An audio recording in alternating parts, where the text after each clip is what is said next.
Now let us discuss the second concept, that is carryover factor. आपका carry over factor कुछ नहीं, ये सिर्फ कैरी ओवर मूवमेंट और अप्लाइड मूवमेंट का एक रेशियो होता है। तो अगर मैं इसकी डेफिनेशन लिखूं तो मैं बोलूंगी कि COF is defined as the ratio of carry over movement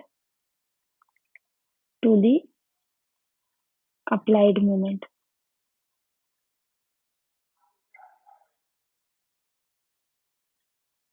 In the same direction. तो ये मैंने बताया कि ये है आपका carry over factor. Simply carry over movement divided by आप कर दोगे अप्लाइड मूवमेंट। तो अगर मैं इसमें भी केसेस डिस्कस करूं तो मेरा सबसे पहला केस बनता है किसके लिए, फार एंड फिक्स्ड हो, when far and is fixed. तो आप क्या करोगे, आपने सिंपली इसका मतलब कुछ इस तरह से है।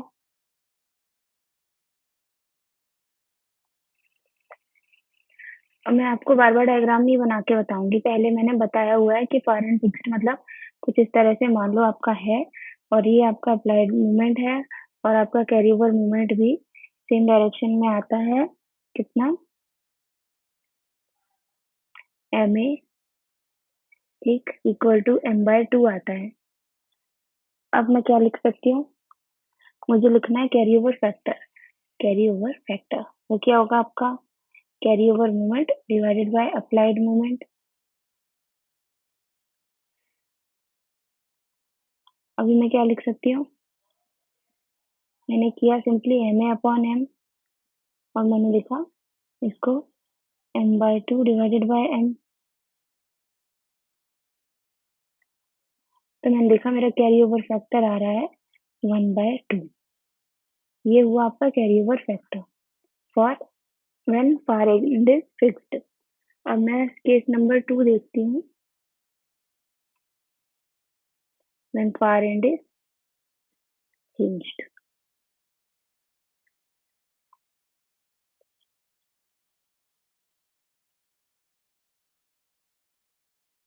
केस नंबर 2,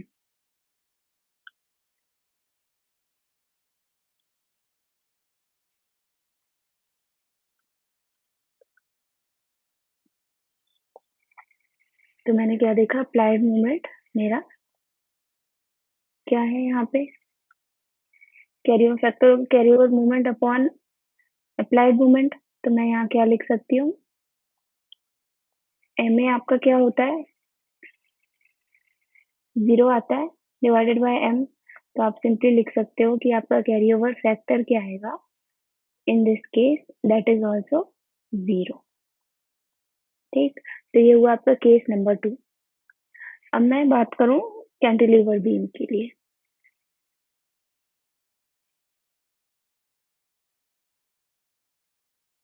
केस नंबर 3,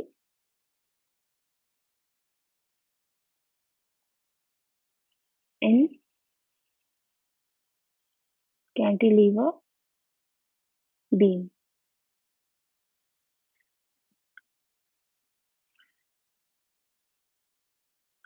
तो कैंटिलीवर बीम कुछ इस तरह से होगी।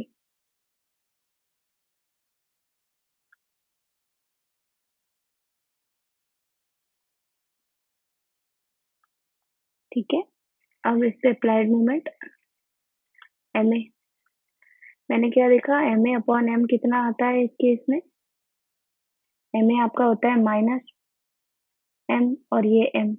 तो आपका कैरी ओवर फैक्टर कितना आएगा, वो आएगा -1।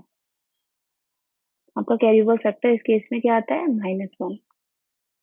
ठीक है, तो ये हुआ आपका कैरी ओवर फैक्टर का पूरा कॉन्सेप्ट। 3 कॉन्सेप्ट हो गए।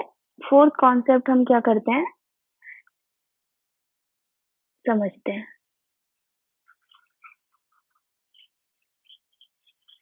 अभी तो आपका देखो सब में moment of inertia cross section same था, ठीक है। अब मान लो जब आपकी क्रॉस सेक्शन चेंज होने लग जाए इन बिटवीन, तो आप क्या करोगे? तो उसके लिए नेक्स्ट केसेस देखते हैं हम। जैसे कि मैंने क्या कहा कि अब मैं केस नंबर 4 देख रही हूँ। केस 4 बोलता है कि अच्छा, इसका निकाल के बताओ कैरी ओवर फैक्टर किसका। कुछ इस तरह से आपको बीम गिवन है, ये एंड तो इसका फिक्स्ड है। अभी हमने क्या किया है, कुछ इस तरह से चल रहा है,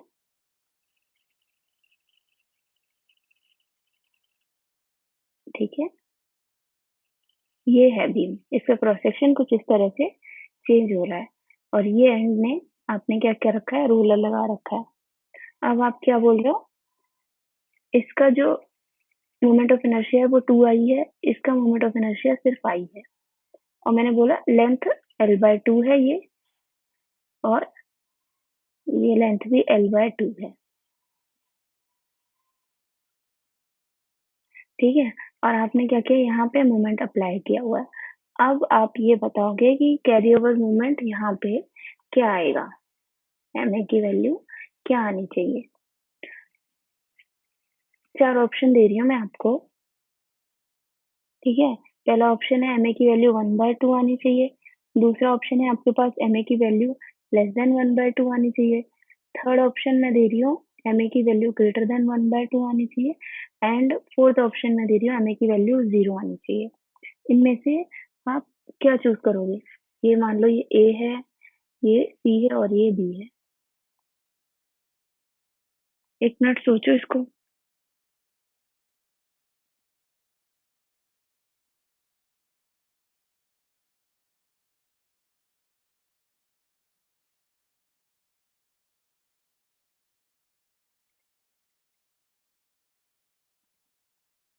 देखो, आप इस केस में बोलोगे कि आपका कैरी ओवर फैक्टर जो है ग्रेटर देन 1/2 आना चाहिए।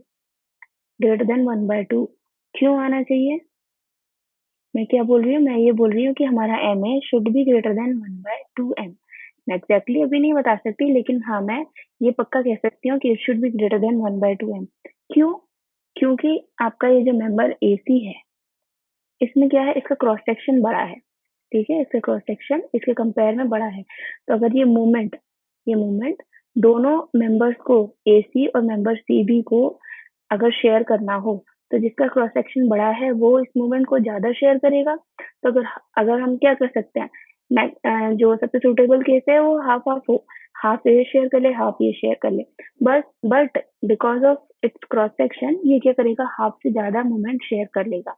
तो मैं अगर बोलूं कि मेंबर ए सी में क्या आता है, member AC has higher cross section, ठीक है। therefore what it will do, it can take, या फिर it can take या फिर carry बोल सकते हो, carry higher या फिर greater one movement than member CV, ठीक है। ये आप बोल सकते हो। तो इसलिए आपका M A should is always greater than M. तो अगर मैं कैरी ओवर फैक्टर निकालने की बात कहूँ तो मैं करती हूँ एम ए अपॉन एम, और मेरे को पता है ये greater than 1/2 M upon M. M से एम कैंसिल, तो मैं क्या लिखूंगी, कैरी ओवर फैक्टर आपका हमेशा ग्रेटर देन 1/2 आएगा इन दिस केस, ठीक है। ये हुआ आपका एक केस। अब मैं बोलती हूँ केस 5।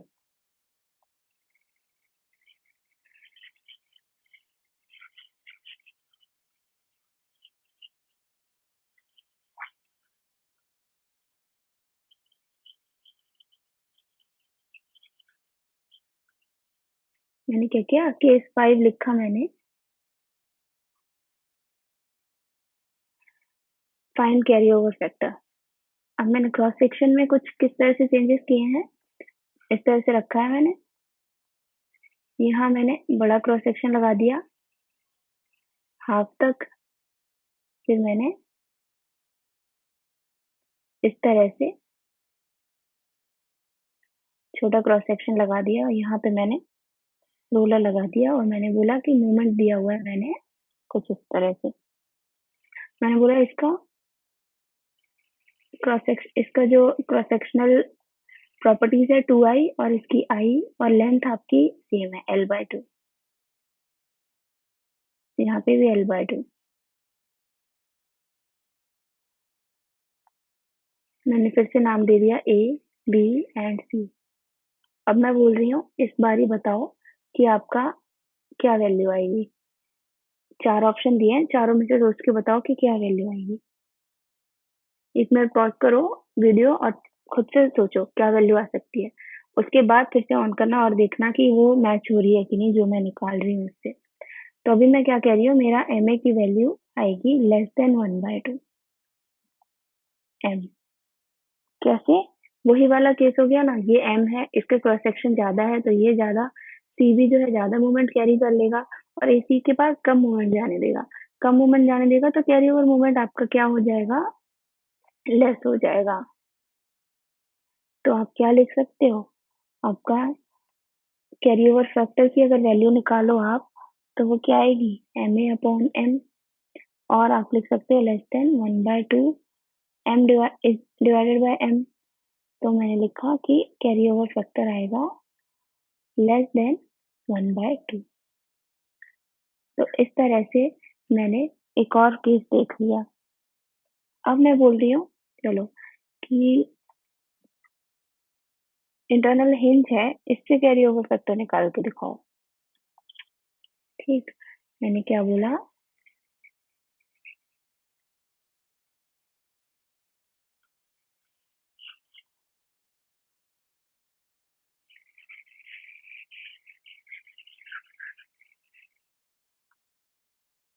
अब की मैंने बोला कि कुछ इस तरह से मेरे पास वही प्रॉप्ट कैंटिलीवर ही समझ लो दिया हुआ है और मैंने कहा कि इफेक्ट है, यहाँ पे मैंने हिंज लगा दिया और मैंने रोलर लगा दिया।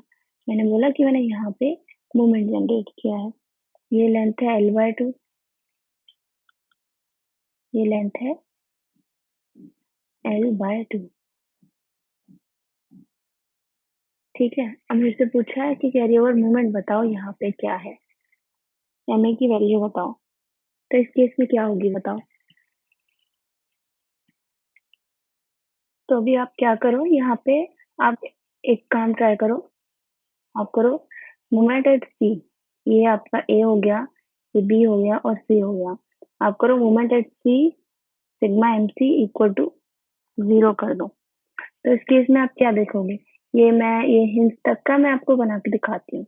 अगर मैंने ये हिंज है, यहाँ पे मैंने अब क्या किया, ये l/2 लेंथ है और आपको एक रिएक्शन मिल रहा है RB और एक मूवमेंट है M। आपने क्या किया, सिग्मा MC इक्वल टू 0 किया। तो आप क्या देखोगे, RB into l/2 plus M equal to 0। तो आपको जो रिएक्शन है वो कितना आएगा, -2M/L। तो ये आपका रिएक्शन आ रहा है। अब एक चीज मैं बताऊं, आपकी RB की वैल्यू आ गई, RB की वैल्यू आपको आई -2M/L। इसका मतलब आप क्या कर सकते हो, ये नेगेटिव में आया जो आपने कंसीडर किया था उसका। तो अगर मैं बोलूं तो फाइनली आपका क्या है, ये MB की RB कुछ इस तरह से आया -2M/L। अच्छा, अभी माइनस की जरूरत नहीं क्योंकि मैंने डाउनवर्ड डायरेक्शन में बना दिया। अब ये लिंक है यानी एक हिंज है इंटरनल। अब ये इंटरनल हिंज की वजह से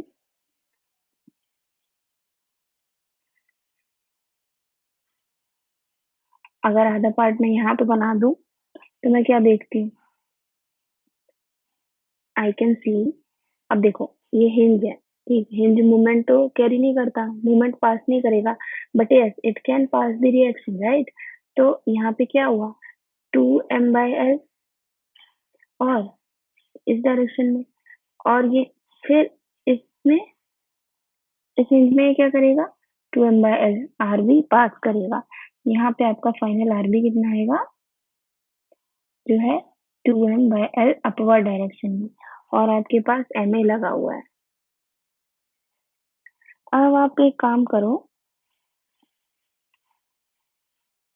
इस साइड, अब इस साइड वाले पोर्शन में आप क्या करो, सिग्मा mc इक्वल टू 0 कर दो। तभी आप यहाँ क्या देखोगे, क्या करोगे, अब आप आरबी मतलब ये 2m/l इंटू l/2, ठीक है, माइनस ma इक्वल टू 0। तब क्या करोगे, ma कितना आएगा, आरबी कितना है, 2m/l इंटू l/2, तो 2 से 2 कैंसिल, l से l कैंसिल, ma की क्या वैल्यू आई, ma की वैल्यू आई m के बराबर। तो आप ये क्या देख रहे हो कि अगर इंटरनल लिंक हो तो एक्सटर्नल मूवमेंट के बराबर ही इंड्यूस होगा आपका कैरी ओवर मूवमेंट। तो ये हुआ, इस तरह से आप निकालोगे कैरी ओवर मूवमेंट अगर आपके पास क्या हो, इंटरनली हिंज हो। अब कैरी ओवर फैक्टर निकालना है, COF। क्या करोगे, ma/m कर दोगे, या m/m करोगे, तो आपका कैरी ओवर फैक्टर कितना आएगा, 1।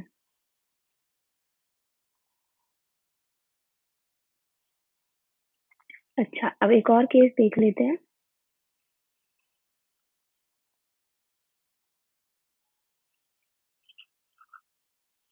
अब कैंटिलीवर में बीच में हिंज हो, ठीक है, तो उस केस में क्या करेंगे, कैंटिलीवर में हिंज हो बीच में। केस नंबर 6, मैंने क्या बोला कि मेरे पास एक कैंटिलीवर है,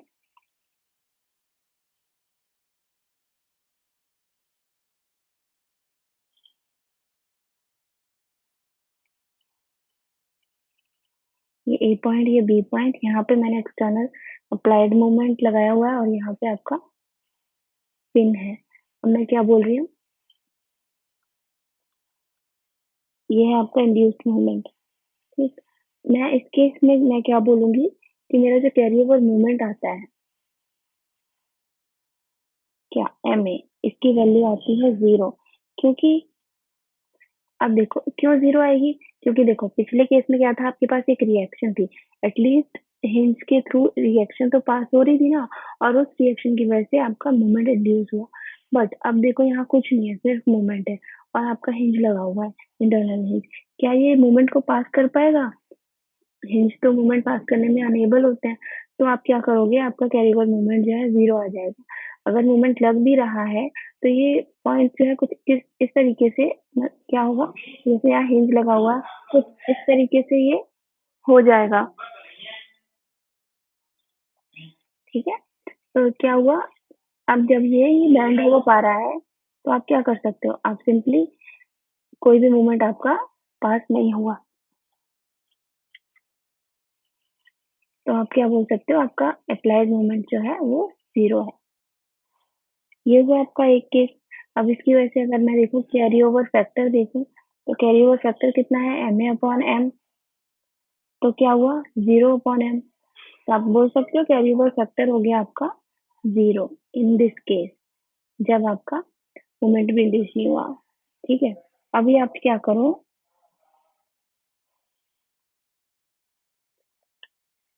नेक्स्ट केस मैं ले रही हूँ, केस नंबर 7।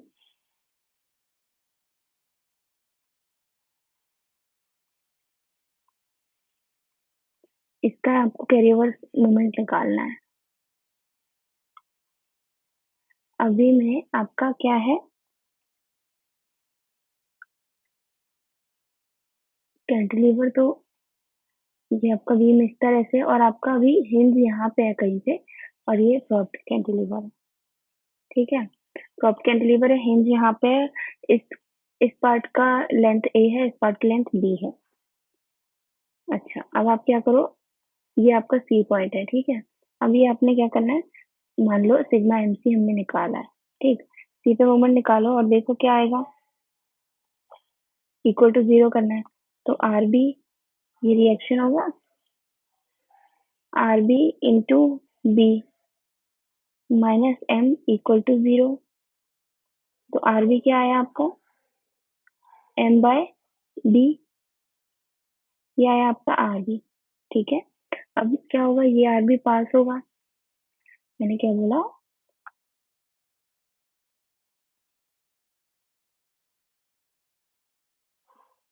नेगेटिव में, क्योंकि आरबी और ये भी प्लस में आएगा ना, तो नेगेटिव में, मतलब मैंने क्या बोला कि मेरी आरबी की value plus M by B कुछ, एम बाय बी कुछ इस तरह से आ रही है।